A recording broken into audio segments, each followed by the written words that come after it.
तो मजलिस इत्तेहादुल मुस्लिमीन ने बल्कि मरहूम क़ाइद सालार मिल्लत अलैहिर्रहमा ने 1984 में जब मजलिस इत्तेहादुल मुस्लिमीन के पास 5 MLA थे, उस वक्त एन.टी. रामा राव की हुकूमत गिर गई। उन्हीं की पार्टी इसके दाखिली इंतशार की वजह से नाडेला भास्कर राव चीफ मिनिस्टर बने और नाडेला भास्कर राव ने सालार मिल्लत के पास आकर कहा कि आपके 5 MLA मजलिस के अगर मिलते हैं तो मैं चीफ मिनिस्टर बरकरार रह सकता हूँ। मरहूम क़ाइद सालार मिल्लत ने कहा कि हम तायीद करने के लिए तैयार हैं, बशर्ते कि आप उस वक्त के आंध्र प्रदेश की रियासत के मुसलमानों के लिए आप हमको मेडिकल और इंजीनियरिंग कॉलेज खोलने की इजाज़त दी जाए।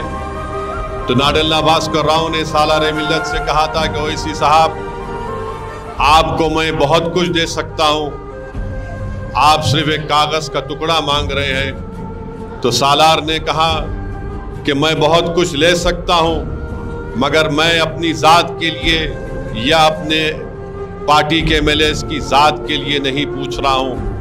मैं तुमसे कागज़ का टुकड़ा इसलिए मांग रहा हूँ ताकि मैं उन गरीब मुसलमानों में जो बच्चे और बच्चियाँ आज गरीबी की वजह से तालीम को छोड़ रहे हैं। सालार ने कहा कि मेरा ख्वाब ये है कि अल्लाह ने जो मजलिस को मुकाम दिया, मैं ये चाहता हूँ कि गरीब मुसलमानों के बेटे और बेटियाँ डॉक्टर इंजीनियर बनकर निकले, क्योंकि मजलिस को अवाम ने एक सियासी ताकत दिया।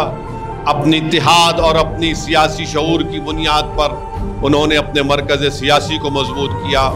तो सालार ने नाडेला भास्कर राव से हिंदुस्तान की दस्तूर आइन की दफ़ा 30 के तहत परमिशन हासिल किया और 1984 में मरहूम क़ाइद ने मजलिस इत्तेहादुल मुस्लिमीन ने दखन के मुसलमानों के लिए एक मेडिकल इंजीनियरिंग कॉलेज को शुरू किया।